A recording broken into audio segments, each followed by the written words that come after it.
Hi, and welcome to this week's look at the major news stories that have affected the market so far. And we're going to start with the US dollar, and that's strengthened to a 6-month high this week. And we had PMI figures out on Tuesday that showed a negative trend in China and a number of European countries. This led to a decrease in the exchange rates against the US dollar. Now, on top of that, on Wednesday, we saw the US PMI data come out, which actually rose to its strongest level since February of this year. So more strength for the dollar, and the US dollar index jumped to 105.2. That's its highest intraday level since March. Now, this is all obviously important information for the Fed's next decision, with a meeting on September the 19th and 20th. Now, according to CME FedWatch tool, there's a 7% chance of a hike in September, but there's a 45% chance of a further hike by the end of this year. So whilst chances are looking low for September, certainly looking more and more likely as the year goes on. And that was, in fact, backed up by the Cleveland Fed president this week in an interview with a German newspaper, again reiterating what had been said just a week or two ago, that they expected another rate rise to be necessary. Now, if you have a quick look at the chart, now that shows there's an important support level at 1.07, roughly there or thereabouts on Thursday morning. It's going to be vital for the bulls this area, because that could well become resistance if a breakout occurs in the opposite direction. What about for the bears? Well, throughout August, the euro-dollar rate was in a downward trend. Now, growth resistance can be expected from the median line of the channel and its upper border.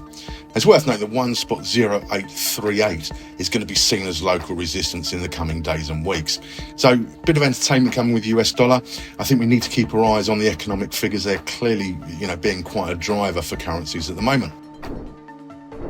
Okay, we're going to stick with currencies and take a look at the US dollar again, but this time against the Canadian dollar. And the Bank of Canada's decision affects the national currency. So the Bank of Canada this week held rates at 5%. CEO Tiff Macklem said excess demand is declining, but the Bank of Canada is still concerned about persistent high inflation. Also said that the labour market was calming down, but wage growth remains high. Second quarter GDP contraction, he said, was due to the slowdown in consumption growth, the housing market growth, and of course the wildfires that Canada had been experiencing. Now, although the decision to hold the rate was expected, there was a little bit of increased volatility, with a fall for the Canadian dollar after the news came out. Though worth noting, it did recover slightly by the close. Take a look at the US dollar against the Canadian dollar chart. We can see that it's declined from the important level of 1.365. That's from where reversals were formed earlier this year, as shown by the arrows. But maybe another bearish reversal is forming. If we take a look there, we've got some long upper shadows on the candles September the 5th and the 6th. The two tops on the 6th only slightly exceeded those on the 5th.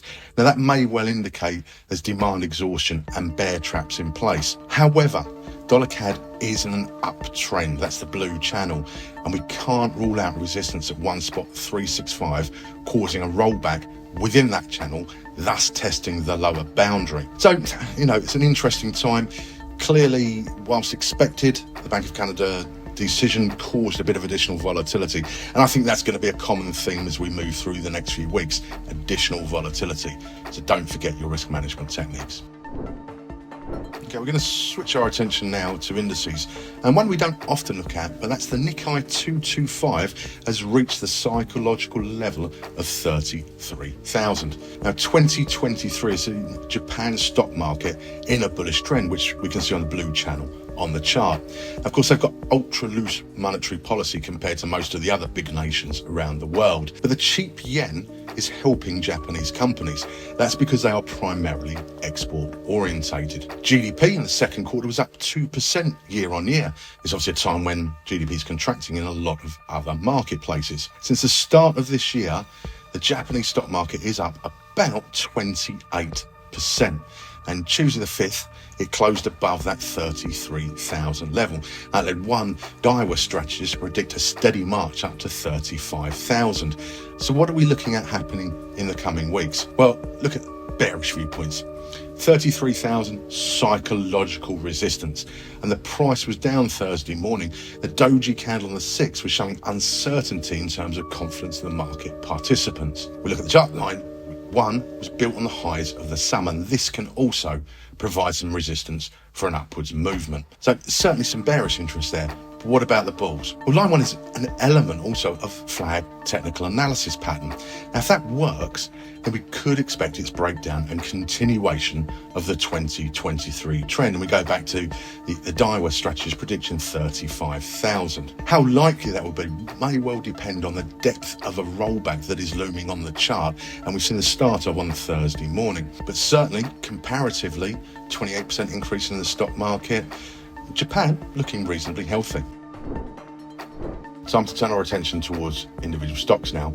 And is Apple in trouble? It's down more than 3%. Wednesday saw Apple fall more than 3.5%. And why did that happen? Well, there's a bit of big news come out. That's the Chinese government ordered all of its staff effectively a ban on using iPhones for work, or in fact even bringing them into the office. Now, Apple is vulnerable to China-US tensions. Obviously it's a huge US company, but of course most of its products are made in China. On top of this, Huawei have developed a new high-speed phone most people genuinely believe could be a serious competitor to the iPhone's dominance. In fact, the pre-order sold out very, very quickly, and it's been getting absolutely rave reviews. If we take a look at the chart, there's an SHS pattern in the background, which basically shows that Apple shares are technically weak. Now, prices tested the bearish gap at the beginning of August, and $188 a share acted as support in July, now appears to be acting as resistance. After the August reversal from the lower border of the channel, which is shown in blue, the bulls failed to return to the upper half of that channel. That doesn't sound particularly great. The bulls, of course, can point to and say that the price is in an upward channel. And Apple is one of the leaders of the NASDAQ index, technology index, which is rising on the AI boom. And we've spoken about that AI boom several times before. So, worth keeping your eye on this one. Price testing is going to be important, and if we do see a further drop below that critical 180 per share mark, then the next level of support looks about the 176.50. Well, we wish you luck with your trading in the week ahead. Bye for now.